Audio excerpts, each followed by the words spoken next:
अजय जी, अगर आप तक मेरी आवाज पहुंचने लगी हो तो ये क्या जो आरोप लगाए जा रहे हैं भारतीय जनता पार्टी पर, सरकार पर, कि बिग बॉस को खुश करने के लिए ईडी ये काम कर रही है। पहले वो विरोधी दलों के नेताओं को टारगेट करती है, उनका चरित्र हनन करती है और फिर अपने राजनीतिक मंसूबों को पूरा करती है। कहीं पर सरकार बना लेती है, कहीं सरकार गिरा लेती है, तो कहीं चुनाव जीत जाती है। देखिए मीनाक्षी जी, इस देश के लोग बेवकूफ़ नहीं है, पहली बात। अभी रविचरण सिंह जी ने कहा कि सुन हेमंत विश्वा शर्मा का उदाहरण दिया, शुभेंदु अधिकारी का उदाहरण दिया, और भी उदाहरण दे रहे थे, नारायण राणे का। ये लोग बीजेपी में चले गए तो इनके खिलाफ जांच बंद हो गई। बीजेपी में रहते तो ईडी का सम्मान मिलता है इनको।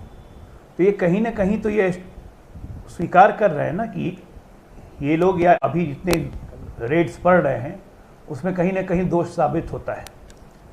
ईडी रेड मार रही है, ईडी एक संवैधानिक संस्था है और ईडी रेड कर रही है, पैसे पकड़े जा रहे हैं। भाई साहब बता दीजिए पैसे कहाँ से आए, उसका जवाब नहीं होता है। अब संजय राउत जी के पास 8-8 प्लॉट है अलीबाग में, कहाँ से लिया, कैसे लिया, उसका कोई जवाब नहीं है। दादर में फ्लैट है, कहाँ से लिया, कैसे लिया, कोई जवाब नहीं है। पत्नी के अकाउंट में पैसे जा रहे हैं, कैसे जा रहे हैं, कोई जवाब नहीं है। पार्थो चटर्जी के यहाँ से 50-50 करोड़ कैश मिल रहा है, वो कह रही है पैसे पार्थो जी के हैं, अर्पिता कह रही है, पार्थो कह रहे हैं पैसे मेरे नहीं है। तो कौन आके पैसे रख गया भाई? मुझे भी कोई ऐसे पैसे आके घर में रख दे, आपके घर में भी रख दे तो आपको भी अच्छा लगेगा। ऐसा सब कोइंसिडेंस इन्हीं के यहाँ हो रहा है। सत्येंद्र जैन जाते हैं कोर्ट में, उनकी याददाश्त चली जाती है, कहते हैं कि कोरोना के कारण याद नहीं आ रहा है, और भी जेल में है और सारे साक्ष्य उनके खिलाफ मिल रहे हैं। और उसके बाद आप भारतीय जनता पार्टी को ब्लेम करिएगा क्योंकि वो पावर में है। काम कृत्य आपके ऐसे है ना, कृत्य ऐसे किए हुए हैं कि आप फंस रहे हैं।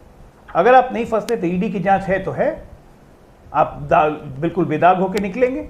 नेशनल हेराल्ड केस में आप सुप्रीम कोर्ट तक गए, कोर्ट ने आपकी बात नहीं मानी। दैट मीन्स कि प्राइमा फेशिया केस में दम था। आपने क्यों ट्रांसफर करवाया प्रॉपर्टी एजेएल बना के? किसने कहा था आपको? सोनिया गांधी, राहुल गांधी को क्या लालच है, क्यों चाहते हैं प्रॉपर्टी नेशनल हेराल्ड की? अगर वो स्वतंत्रता सेनानियों की है, 5000 स्वतंत्रता सेनानी मिलकर नेशनल हेराल्ड बना था। आज गिनती के 2 ही स्वतंत्रता सेनानी बच गए नेशनल हेराल्ड में, राहुल गांधी या सोनिया गांधी। तो अब देश को बेवकूफ मत समझिए, लोग समझ रहे हैं। दिक्कत यह है कि 8 साल से एक ऐसी सरकार है जिसने पहले ही दिन कसम खाई थी कि ना खाऊंगा ना खाने दूंगा, वही हो रहा है।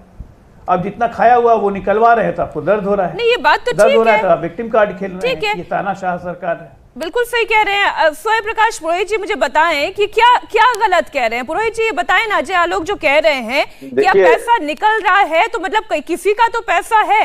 अब वो पार्थो का है, अर्पिता का है, अर्पिता का है, पार्थो का है। भाई पार्टी ने तो कार्रवाई की, मतलब करप्शन तो हो रहा है। देखिए ममता बनर्जी पूरे देश के अंदर में एक ऐसी नेत्री है जिन्होंने पार्टी में जिस दिन पार्थो चटर्जी के घर से, उसकी फ्रेंड के घर से, अर्पिता मुखर्जी के घर से पैसे पकड़े गए, उसी दिन कह दिया था कि भाई हमें इस भ्रष्टाचार के अंदर में कोई भी व्यक्ति अगर जुड़ा हुआ है तो हमारे साथ नहीं है, मैं उनके साथ और मेरी पार्टी उनके साथ नहीं खड़ी है। नहीं, लेकिन भ्रष्टाचार हो रहा था, उनकी नाक के नीचे भ्रष्टाचार हो कैसे गया? क्या ये सवाल महत्वपूर्ण नहीं है पुरोहित जी? नहीं, भ्रष्टाचार हो रहा है कि नहीं हो रहा ये तो जांच का विषय है ना।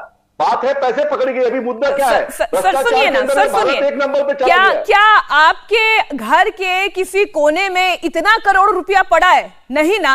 किसके घर? या किशोर तिवारी जी के घर के कोने में इतना करोड़ रुपया पड़ा हुआ है? नहीं पड़ा हुआ है। आप लोग डंके की चोट पे आज यहाँ मुकाबला डिबेट में बैठे हुए हैं ना सर। मैं आपसे ये कह रही हूँ कि नाक के नीचे भ्रष्टाचार तो हुआ है, इतना कैश मिल जाना ये भ्रष्टाचार का पैसा नहीं तो किसका? पूछ रहा हूं। लो देखिए, डिजिटल इंडिया की बात करने वाले मोदी जी जिन्होंने कहा था नोटबंदी के बाद देश से भ्रष्टाचार खत्म हो जाएगा, पहले 1000 रुपए की घूस दी जाती थी, अभी 2000 के नोटों में दी जाती है। क्या हिंदुस्तान भ्रष्टाचार के अंदर में सबसे 1 नंबर पे चला गया है? इसकी जिम्मेदारी सरकार की है कि नहीं है? खाली भ्रष्टाचार, पार्थो चटर्जी भ्रष्टाचारी है। पार्थो चटर्जी एक सुनिए, पार्थो चटर्जी अगर भ्रष्टाचार है उसको जेल में डालिए, उम्र कैद की सजा दीजिए, हम मना नहीं करते हैं, उसके लिए कानून है, कानून की व्यवस्था के साथ में सारा काम होगा। इंपॉर्टेंट पार्थो चटर्जी नहीं है। नहीं तो फिर ये पॉलिटिकल वेंडेटा कैसे है सर? शुभेंदु अधिकारी जब टीवी के चैनल पे पैसे लेते हुए पकड़े जाते हैं, सीबीआई उनको छोड़ देती है, ये दोहरे मापदंड की बात नहीं सर, ये इस पर तो बीजेपी जवाब देगी, लेकिन सर आप ये बताएं ये पॉलिटिकल वेंडेटा कैसे होता है कि ईडी पैसा बरामद भी कर ले और फिर ये कहे कि विपक्षी दलों को निशाना बनाया जा रहा है? इस पर जवाब। पार्टी की सरकार है, सुनिए 19 राज्यों में भारतीय जनता पार्टी की सरकार है। बुंदेलखंड में अभी 14,000 करोड़ रुपए का एक हाईवे बना है और 7 दिन प्रधानमंत्री जी उसका उद्घाटन करते हैं और कुछ ही घंटों बाद में वो 2 किलोमीटर तक टूट जाता है। इसकी जांच नहीं होनी चाहिए कि ये बिल्कुल होनी चाहिए। कौन मिला हुआ है, तो कौन करेगा? जहां पे बीजेपी की सरकार है आप लोग उठाइए कि मुद्दे उठाइए, वो मुद्दे नहीं अच्छा, उठते जहां हैं। से नोट मिल रहे हैं वो मुद्दा ना उठाएं सर, मैं तो आपसे कह रही हूँ। नहीं, देखिए वो तो जेल में है। जो व्यक्ति के हाथ से, सुनिए, ये वेंडेटा पॉलिटिक्स नहीं है, ये सत्ता को हथियाने की पॉलिटिक्स है। सत्ता हथियाने की राजनीति, सत्ता हथियाने की राजनीति कर रही है पूरे देश के अंदर में भारतीय जनता पार्टी, जहां पे उनके लोग, देखिए बंगाल की नेत्री ममता बनर्जी का मेरुदंड इतना मजबूत है कि अगर वो बंगाल के अंदर में खड़ी है, किसी भी देश के अंदर में, नहीं, इस बात के लिए तो दाद देनी पड़ेगी, उन्होंने तुरंत पार्थो चैटर्जी पर कार्रवाई की। किशोर जी, आपकी पार्टी क्यों नहीं कार्रवाई कर पा रही है? आप कार्रवाई एक बार कर दीजिए, जांच में अगर पाक साफ साबित हुए संजय राउत जी तो कोई बात नहीं, आपकी पार्टी में फिर वेलकम करिएगा।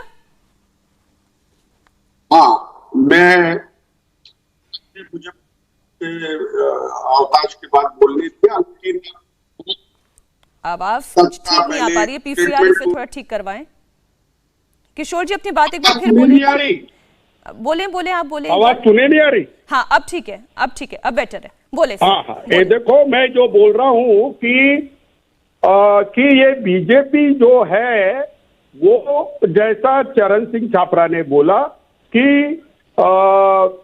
एक वॉशिंग मशीन है, लेकिन मैं आपको बताता हूं कि मैं स्वयं प्रकाश पुरोहित के इस बात को कि ईडी के मार्फत सत्ता अपना हथियाई जा रही है, इस बात को मैं पुरजोर तरीके से समर्थन करता हूं, क्योंकि सुनील राउत जहां से विधायक है, संजय राउत के भाई, उससे सटा हुआ जो मतदार संघ है, उसके अंदर प्रताप सरनाइक वहां से विधायक है, और प्रताप सरनाइक पर 5,000 करोड़ का मुकदमा चल रहा है ईडी का, लेकिन उसको आज तक हाथ नहीं लगाया गया। मैं अभी बता रहा हूं, जैसे ही वो एकनाथ शिंदे कैंप में चले गए, उनको अभय दिया गया। अब मैं बता रहा हूं कि के शर्मा जी, आप ये बताइए कि जैसे चरण सिंह ने पूछा कि नारायण राणे इतने पास साफ क्यों हो गए, देखो नारायण राणे के खिलाफ अभी भी जिंदे प्रूफ है, और संजय राउत को पद से हटाया नहीं गया, ये जो आप बोल रहे हैं ना, तो संजय राउत का आपने एक ईडी प्रवक्ता का पहले सुनाया कि 100 करोड़ प्रवीण राउत ने लिए, और उसकी एक बड़ी राशि संजय राउत को मिली, और बड़ी राशि आप अपने स्क्रीन पे बता रहे हो, जो प्रवीण राउत की पत्नी संजय राउत के पत्नी को एक अनसिक्योर्ड लोन के रूप में देती है, और वो जो उसको लौटाती है। मुझे एक बताइए, जो प्लॉट बताए जा रहे हैं उसकी कीमत तो बताओ। अरे ये सब मिलाकर तुम उनको फंसा रहे हो, और पूरी शिवसेना उनके साथ है। इंडिया टीवी हर वक्त हर जगह डाउनलोड करने के लिए सर्च करें India TV news Google play store या ऐप स्टोर पर।